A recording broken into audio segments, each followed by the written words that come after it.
Hi, I'm Amy. I live in Claydon. I work in shipping. I have been coming to the Forge for just over a year and I serve with the kids.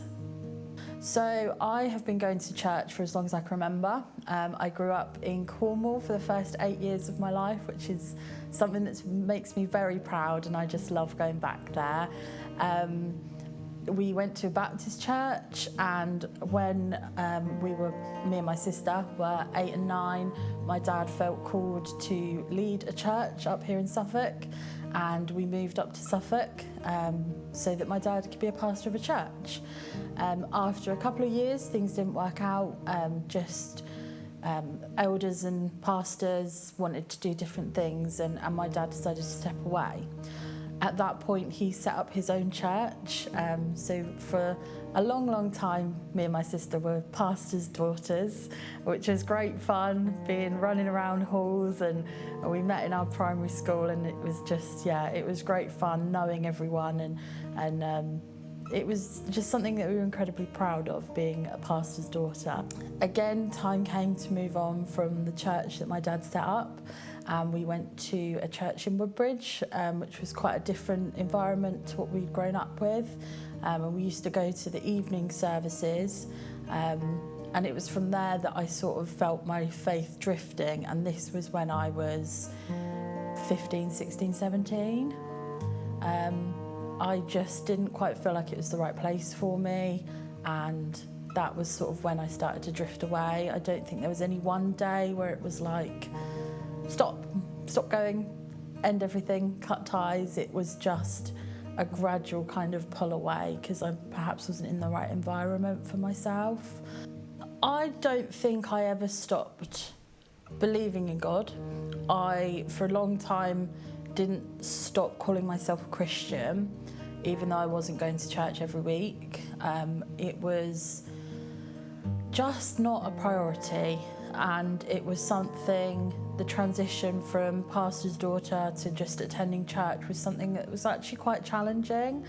The biggest thing, and I even found it coming to the Forge, is that I didn't know everyone.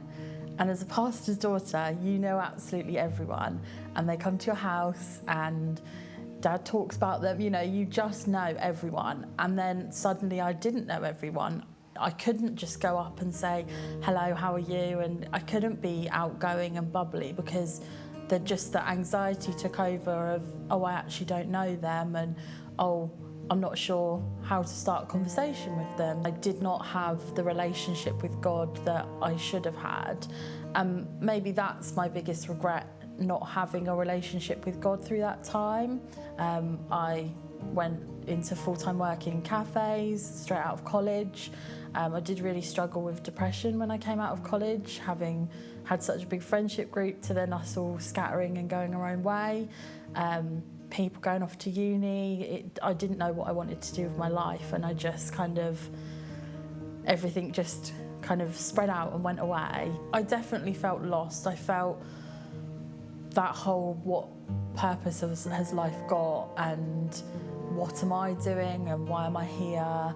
I did definitely feel all of those big burning questions that you don't find answers in running along the beach with your friends and staying out late and any of those sort of things. So I was never at peace when I wasn't with Jesus. The turnaround for me was in 2024.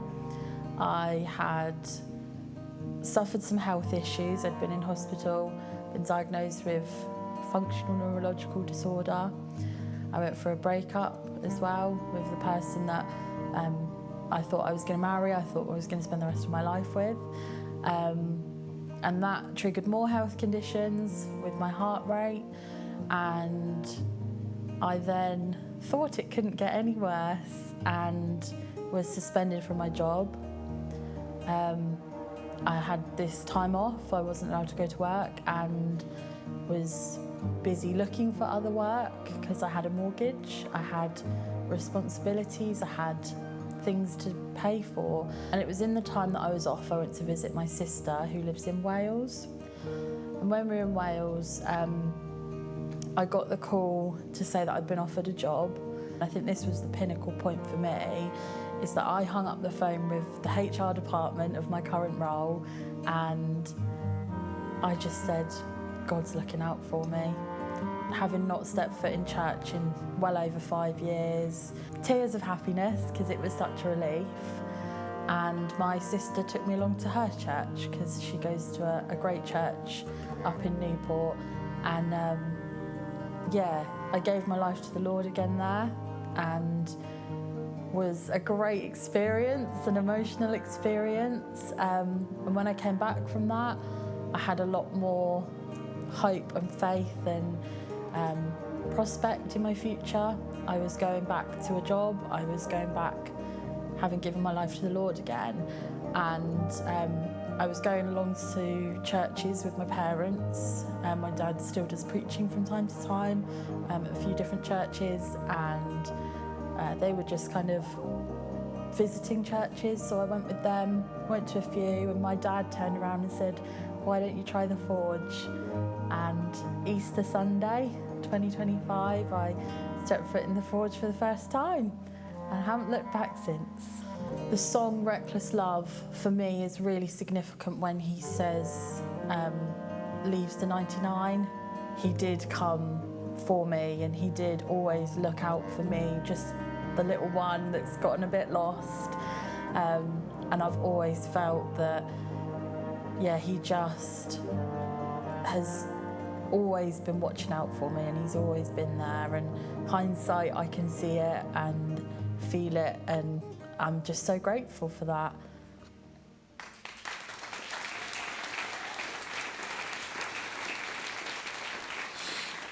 Such an amazing story, and Amy was here at our 9 o'clock service, and I believe she's actually out in kids, so please encourage her if you see her after the service, and just so that you're encouraged by her story. It's an amazing one.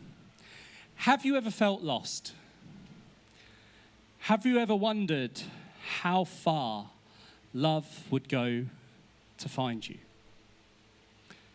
I remember being a young kid, about as young as my children are now, and going for like a day out to Toys R Us. Do you remember the one on the Cop Dock roundabout that's sadly no longer there anymore? And I was a young kid, much littler than I am now. I know it's hard to believe, but I was just at that age where it felt like the toys and the games went from the floor to the ceilings. You know, the aisles just felt endless.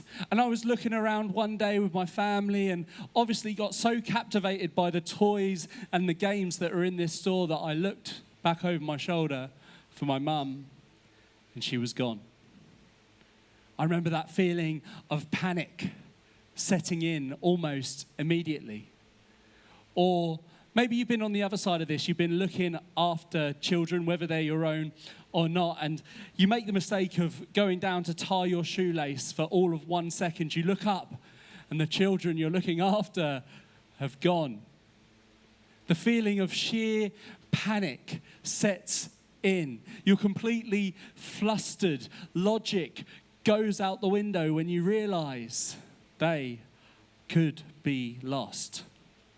It feels like an eternity, doesn't it? Hope disappears. I love the vulnerability in Amy's story. It's interesting to me because she doesn't talk about one event that changed her relationship with Jesus, that put her off her relationship with Jesus. She just talks about a slow drift away from the faith. And I wonder how many of us are feeling a slow drift away from the faith this morning. Probably more of us than we'd like to admit.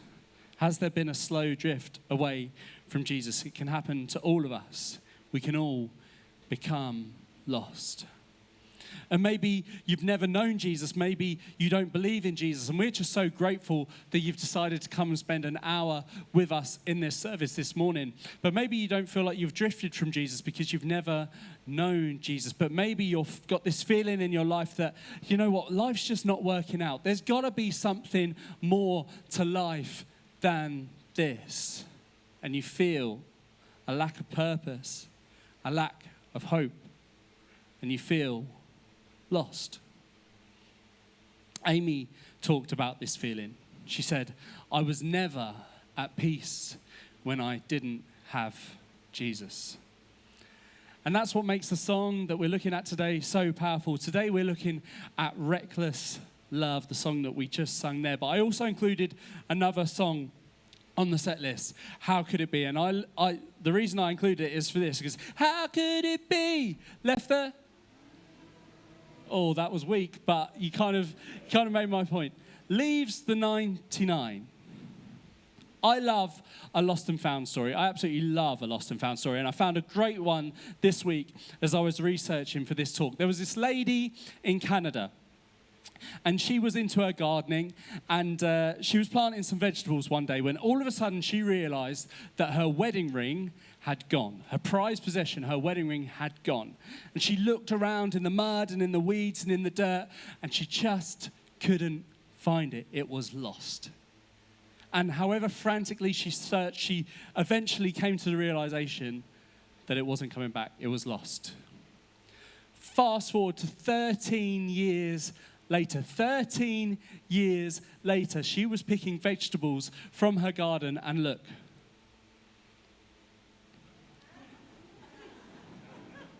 "13 years later, she found her ring." That's a pretty cool lost and found story, right? It's a pretty cool one. But I want to share one that I think is even better this morning. I'm going to share one that's found in Luke, which is an account of Jesus' life that we find in the New Testament of our Bibles. It says, Luke 15 says, tax collectors and sinners were gathering around Jesus, and Pharisees and teachers of the law were muttering, "This man welcomes sinners and eats with them." Then Jesus tells them this story. "Suppose one of you has 100 sheep and loses one of them. Doesn't he leave the 99 in the open country to go back after the lost sheep until he finds it?" And the first thing I notice when I read this story and research this story is look at who Jesus surrounds himself with. The tax collectors and the sinners. The tax collectors who were seen as traitors to their people. They kind of sold themselves to the enemy. They'd worked for the Romans, the people that were oppressing the Jews and making them live horrible lives, all for the advantage of lining their own pockets. They'd betrayed their friends and their families. They were seen as traitors. And the sinners, the outcasts of society, prostitutes, people who had been rejected, people who were seen as lost. And then you've got the other group, which are like the Pharisees and the teachers of the law who are muttering under their breath, "Look at him, he welcomes sinners." People that think they've got it all together, people that are judging. And Jesus tells this story to both groups, because there's something here for both groups. See, you begin to see the stark difference here that religion is saying you must have this worked out. You must follow these rules. You must, you're not good enough. You're a sinner. You're unworthy. Work harder and earn your way into God's presence. But then Jesus comes along and delivers the gospel, which is the good news, a good news that says, come to me as you are. Come to me in your brokenness. Come to me in your hurt, and I will give you life. You don't have to earn it. You don't have to deserve it. I've freely given it to you. I love you just as you are, but I love you too much to leave you as you are. It's a reckless kind of love. And Jesus says, suppose one of you has 100 sheep and loses one. I can imagine Jesus looking into the eye of the crowd at this moment. Suppose one of you has 100 sheep and loses one. Then he kind of I imagine him jokingly saying, you'd go after the 99, wouldn't you? Well, of course you wouldn't. You wouldn't leave 99 sheep to go after the one. Because then you'd leave your 99 vulnerable, open to wolves and mountain lions and all these other predators. It doesn't make sense to leave the 99 and go after the one. But Jesus wasn't delivering to us a farming strategy. He was revealing something about the heart and the nature of God. God is a God who seeks and saves the lost. Luke says this later in his account of Jesus' life. For the Son of Man came to seek and save the lost. That's who Jesus is. His heart is captivated by the lost. The one who is drifting, the one who is vulnerable, the one who has no hope. That is who Jesus is drawn towards.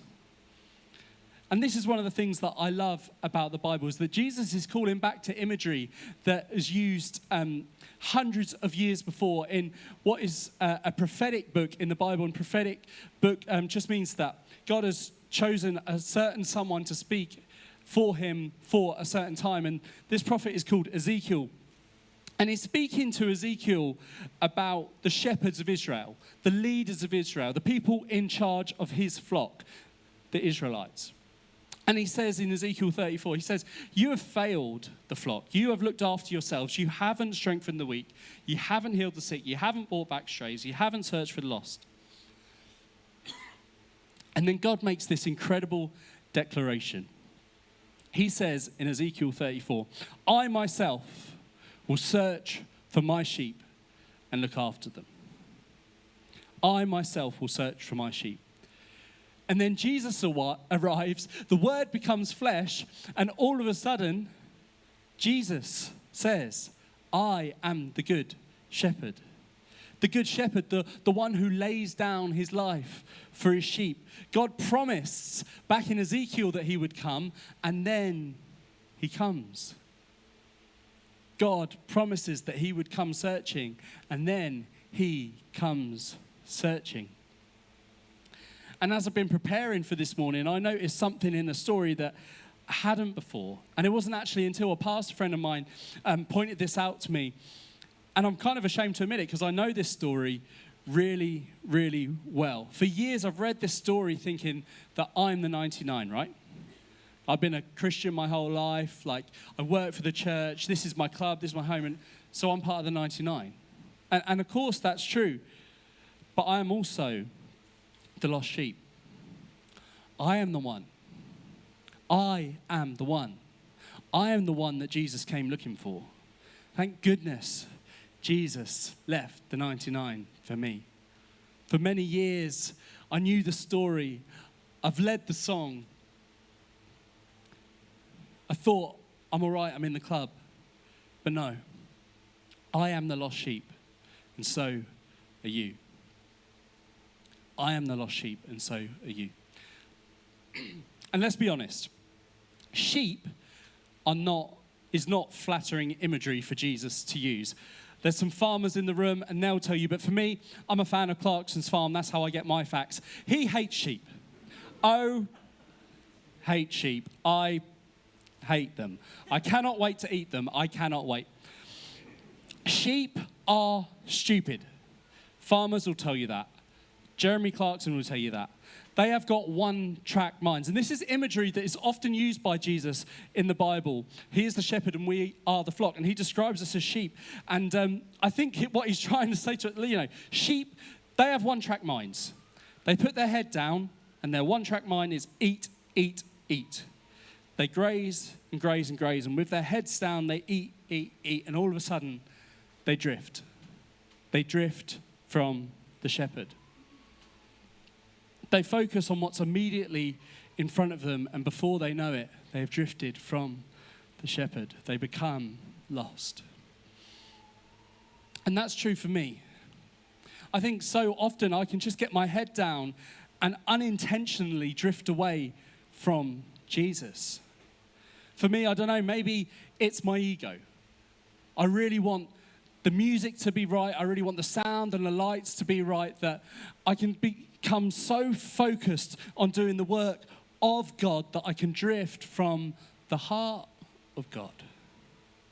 And maybe for you it's money. Maybe you get your head down, you get so focused on that position, that job, that title, that amount of financial security.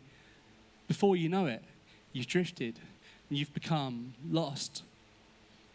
Or maybe it's a relationship, thinking that if you find the right person, then you'll finally feel complete.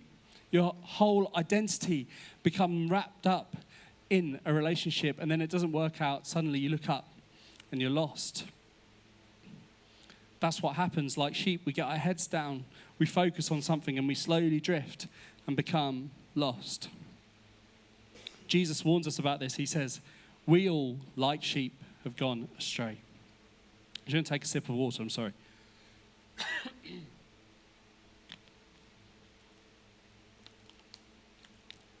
We've all gone our own way. We think we've got it together. We think we're independent. We think we're in control. Sometimes as Christians, we can become like the Pharisees, thinking, I'm in the club. I've earned God's favor. I'm one of the good ones. But Jesus says, blessed are the poor in spirit. Blessed are the poor in spirit. And what does he mean by that? He means blessed are those who have recognized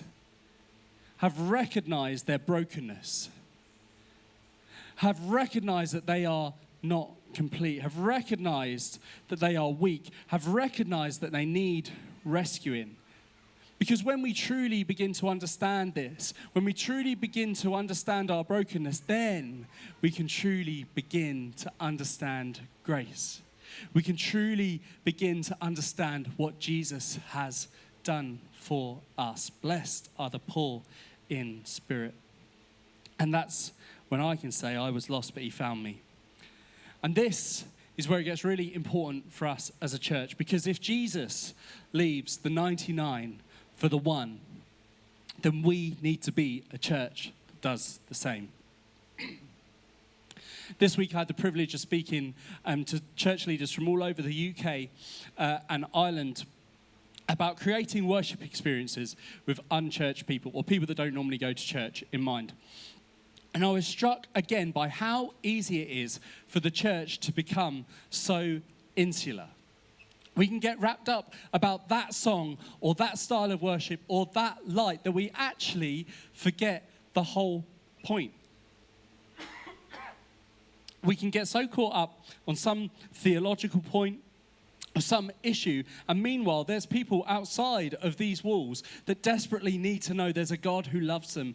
There's people outside of these walls, your friends, your family, that need to know there's a God who can heal them. There's people outside of these walls that desperately need to know that there's a God who can rescue them, who can save them. There's people living in darkness and they need to know about the light. This has to be our priority.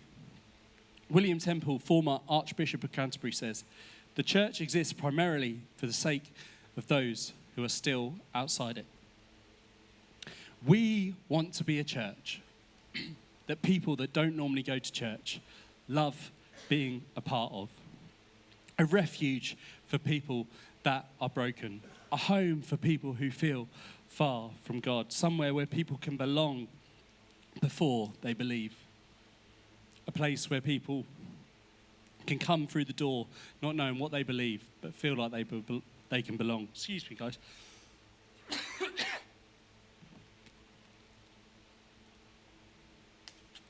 Excuse me, sorry. Let's get through. Or we can just sing for the rest of the time.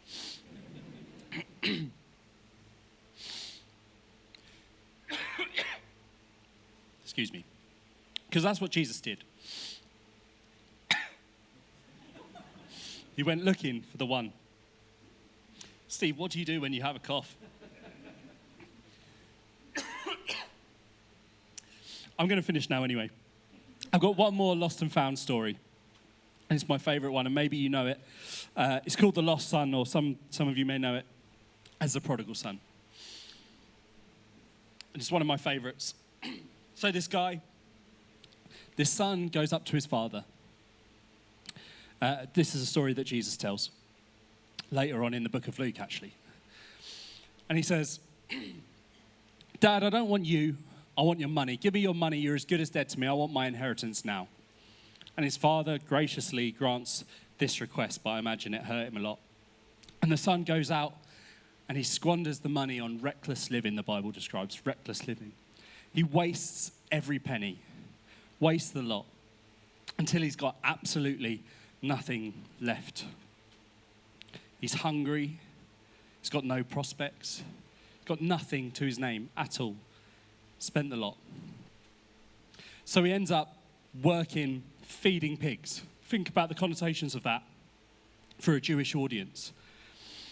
Think about the connotations. Pigs are seen as completely unclean and that you're not allowed to be around. But this guy is so desperate, this person is so desperate that he's just wishing that he could eat the pellets that he's feeding to the pigs. And the son has this revelation. He says, do you know what? Actually, when I think back to my dad's house, I realized that the servants in his house had a better life than I do now. So he comes up with this plan to maybe think, you know what, if I just apologize to my dad, maybe, just maybe he'll accept me back as part of his workers in his house. And I can imagine him making the long journey back home and preparing a speech. Father, I've sinned against you. I've sinned against God. I know I was so stupid to do that, and I'm so sorry. I'm sorry that I disrespected you. Would you please just accept me back? Just give me one more chance.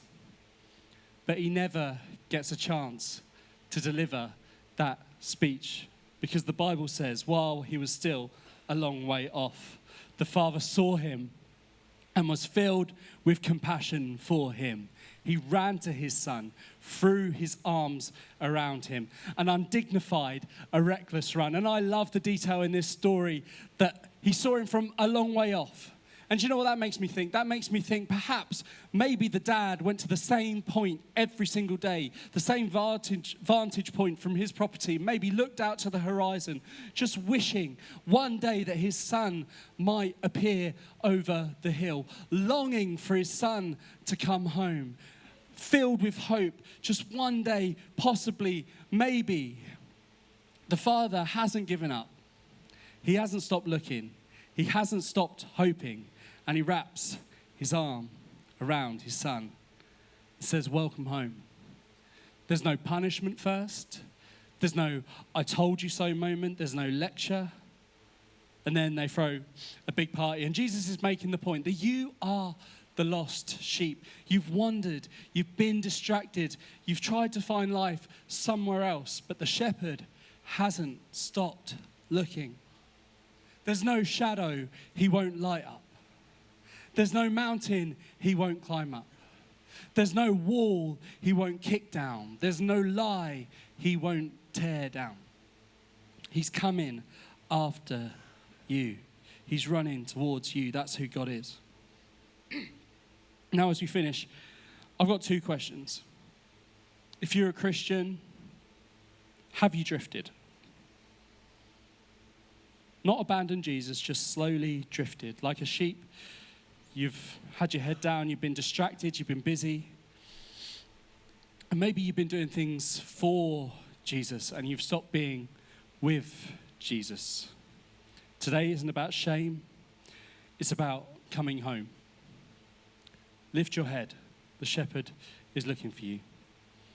And if you've never known Jesus, or this is your first time in church today, or maybe you just don't believe, and you've spent your life trying to find purpose somewhere, in money, success, relationships, whatever it is, and maybe you're finally starting to realize that that's not working, and that's how you've ended up here this morning.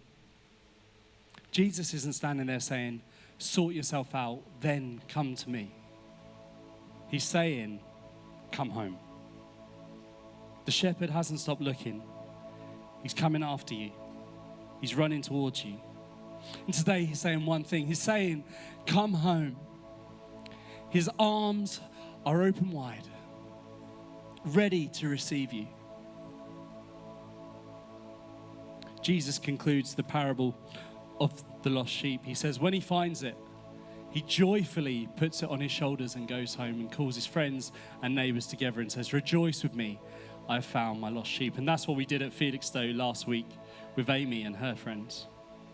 And he says, I tell you, in the same way, there will be more rejoicing in heaven over one sinner who repents than over 99 righteous persons who do not need to repent. So we're going to sing this song again in a moment. So one, you stand actually. And I want you to think about, honestly, where you'd categorize yourself.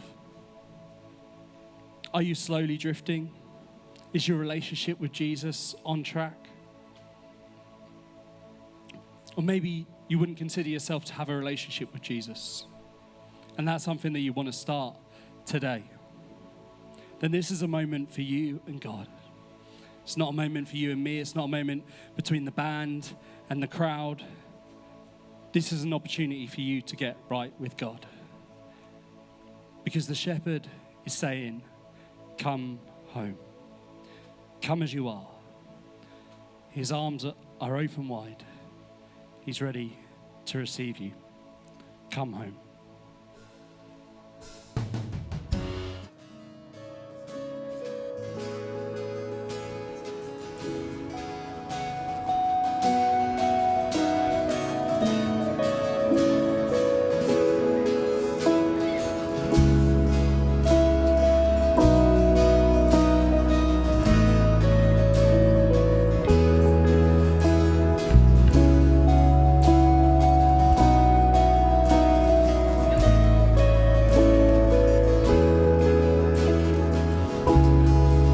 Spoke a word, you were singing over me.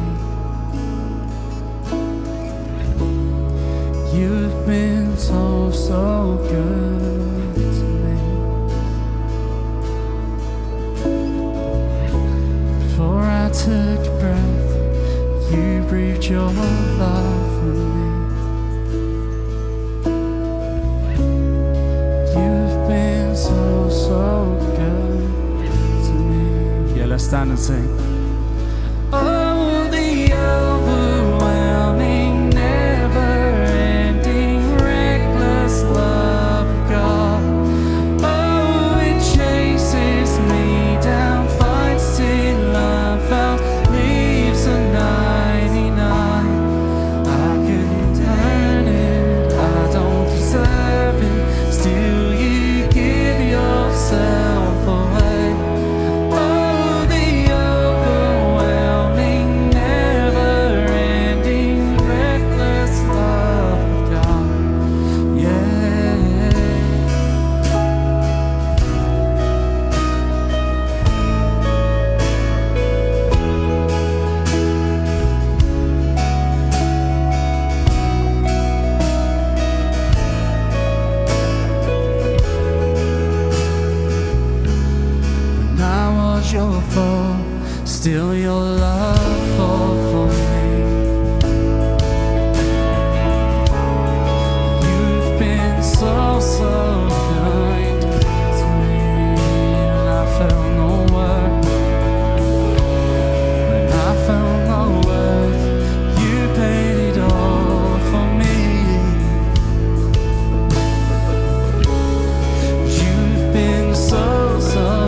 chases me down, fights till I found, leaves the 99, and I